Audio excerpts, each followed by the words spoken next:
Olá, turma do sétimo ano A e sétimo ano B, da Escola Antônio Jesuíno da Silva e do sétimo ano da Escola Paulo Ferraz.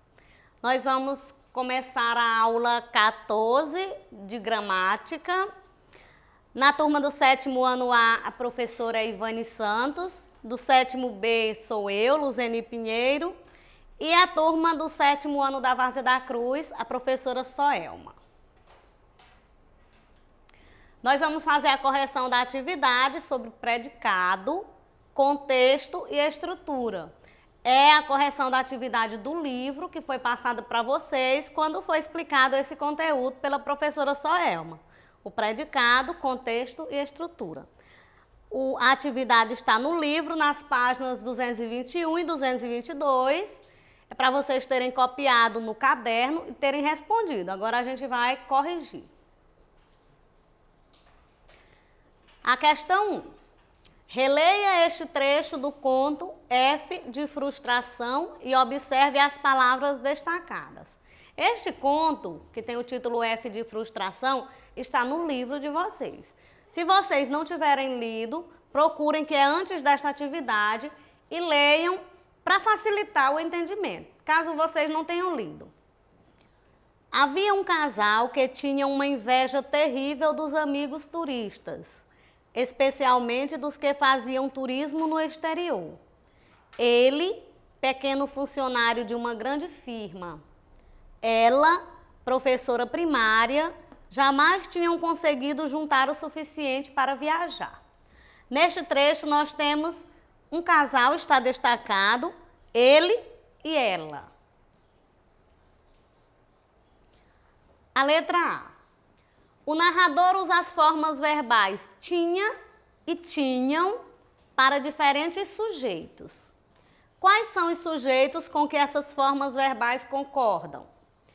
Um casal é o sujeito que concorda com a forma verbal tinha e eles é o sujeito que concorda com a forma verbal tinham, no plural. A letra B. O sujeito que corresponde à forma verbal tinham aparece explícito no texto, no trecho. Explícito é quando aparece claro, quando aparece escrito no texto. Eles, no caso, aparecem no texto. A resposta, não. Não apareceu o sujeito ele, só apareceu um casal. Letra C. De que forma é possível compreender o motivo de o narrador ter usado o verbo no plural? No caso de ter usado tinham no plural.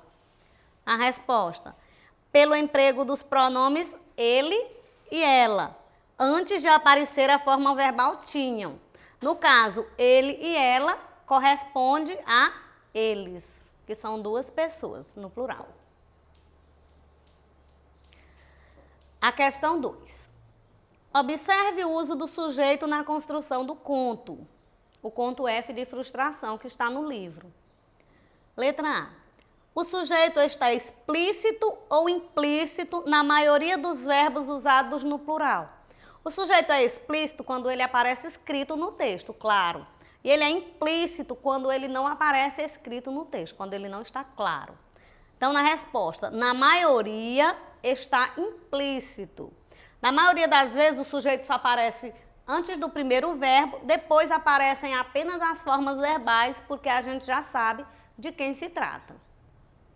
Na letra B. Foi necessário explicitar o sujeito? Justifique sua resposta. Aqui é a continuação da pergunta da letra A. Não. Ele é recuperado facilmente porque o conto gira em torno das ações dos dois protagonistas, que foram os dois que vocês viram no trecho que a gente leu, que era ele, o funcionário público, e ela, a professora. Questão 3. Releia o trecho extraído do conto. Poderia ter durado muitos e muitos anos esta história. Aqui é o trecho. O conto é F de frustração. Na letra A. Como aparecem o sujeito e o predicado nessa oração? No caso, o sujeito é essa história que aparece depois do verbo posposto. E o predicado é poderia ter durado muitos e muitos anos. Então, a resposta. O sujeito aparece posposto. depois do predicado. O sujeito é esta história. B. Por que o narrador iniciou a narração pelo predicado? Porque ele não usou o sujeito primeiro, depois o predicado. Possivelmente para dar ênfase à informação, para chamar a atenção do leitor. Porque colocando o sujeito depois do predicado, o texto fica mais poético, mais musical e chama mais a atenção do leitor. Quarta questão. Releia mais este fragmento do conto, que é o conto F de frustração que está no livro de vocês. Economizavam, compravam menos roupa, andavam só de ônibus, comiam menos, mas não conseguiam viajar para o exterior. Às vezes passavam uns dias na praia. A letra A. Observe as formas verbais que aparecem nos predicados. Quais delas indicam a ação? As formas verbais são essas: economizavam, compravam, andavam, comiam, conseguiam e passavam. Todas elas indicam a ação, todas essas formas. Letra B. Releia os itens a seguir e no caderno indique qual ou quais deles estão relacionados aos verbos de ação. Vocês vão observar o que caracteriza um verbo de ação. Caracteriza uma atividade. Sim, essa amarelinha aqui é a resposta, uma das respostas. Então, economizavam, compravam, andavam, comiam, conseguiam e passavam. Todas caracterizam a atividade. A 2, indicam um fazer. Também indicam um fazer. A amarelinha também é a resposta certa. Elas indicam ações, movimentos, atividades. 3, indicam um estado? Não, elas não indicam estado, elas indicam o quê? Ação, atividade, movimento. E revelam algo que se realizará? No caso, todos os verbos estão no passado, no pretérito. Realizavam, compravam, andavam, comiam, conseguiam e passavam. Todas estão indicando algo que já se realizou. Então, se realizará não é também, porque aí seria o futuro. Elas estão todas no passado, todas no pretérito. Quinta questão. Na língua, é comum a ocorrência de sujeito posposto. O sujeito posposto é o sujeito que aparece depois do predicado, que apareceu na questão anterior. Em sua opinião, por que essa construção é usada em alguns textos? Aqui está pedindo a opinião de vocês, a gente colocou uma sugestão. O sujeito posposto dá maior relevância ao verbo, chamando a atenção do leitor para a informação dada no predicado e não para a fornecida pelo sujeito. É muito usado em textos para dar mais poesia e musicalidade ao texto e para chamar mais a atenção do leitor. A questão 6. Acho que dá para ver essas tirinhas aí coloridas. Leia esta tira. No livro tem a tirinha com os desenhos, com as gravuras. Eu não consegui achar a gravurinha para colocar aqui, coloquei dessa forma. Rapaz, você está horrível. O outro respondeu: eu não estou horrível, eu sou horrível. Então, nós vamos analisar esta conversa, esse diálogo dessa tira. Deixa eu voltar para ver o que está sublinhado. Horrível está destacado no primeiro quadrinho. Estou, o verbo está destacado no segundo quadrinho. E sou, o verbo está destacado no terceiro quadrinho. A gente vai fazer a análise dessas palavrinhas. A letra A. O que produz o humor da tira? A resposta: a oposição entre os verbos ser e estar. Estar é um estado temporário e ser é o estado permanente. Quando ele diz eu não estou horrível, eu sou horrível, ele quis dizer que ele vai permanecer horrível, que não vai mudar seu estado. A letra B. Em sua opinião, qual é a diferença entre ser horrível e estar horrível? É a opinião de vocês, mas a gente colocou sugestão aqui.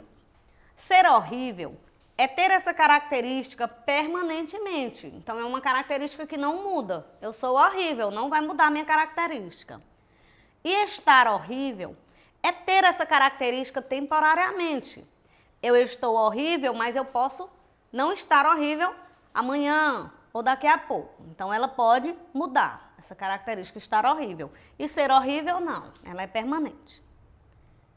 Letra C. Os verbos ser e estar indicam ação? Explicam. Nessa tirinha, não. Eles indicam estado, pois não caracterizam nenhuma atividade. Está dando características físicas aos personagens. Ser horrível, estar horrível. Então, não é ação. Outra tirinha. Leia a tira, questão 7. Leia a tira a seguir e analise as falas dos balões. Essa daqui já tem a tirinha do jeito que está no livro, com as gravuras e os balões. Alfred, os cupins estão comendo os móveis. A mulher chegou falando para o homem, ele está lendo. Vocês observaram, ele está com o livro na mão. No segundo balão. Alfred, os cupins estão comendo as portas. E ele já começou a se irritar. Aí lá, Alfred, aí ela, já sei, o assoalho. Ele percebeu porque ela caiu lá. Se vocês observarem aí o desenho, viu? Vejam as questões relacionadas a essa tirinha. Alfred parece ser uma pessoa que não se interessa pelos problemas de sua casa. Observe o último quadrinho, este que a mulher caiu, né, do assoalho. O que o gesto de amassar o jornal exprime? A resposta, raiva, irritação, porque a mulher está interrompendo a leitura que ele faz pela terceira vez. Observem que ele não está preocupado com os cupins comendo a casa, ele está preocupado com a sua leitura e ele fica irritado quando a mulher interrompe ele. Letra B. A leitura atenta dos 2 primeiros quadrinhos já oferece ao leitor uma avaliação sobre o personagem Alfred. No último, a atitude do personagem confirma ou desmente a imagem que o leitor criou a respeito dele. Explica. Resposta, confirma, pois Alfred percebe que a mulher caiu e, em vez de preocupar-se com ela, fica enraivecido. Então, ele não está preocupado com o que a mulher está dizendo, e sim em sua leitura. A letra C.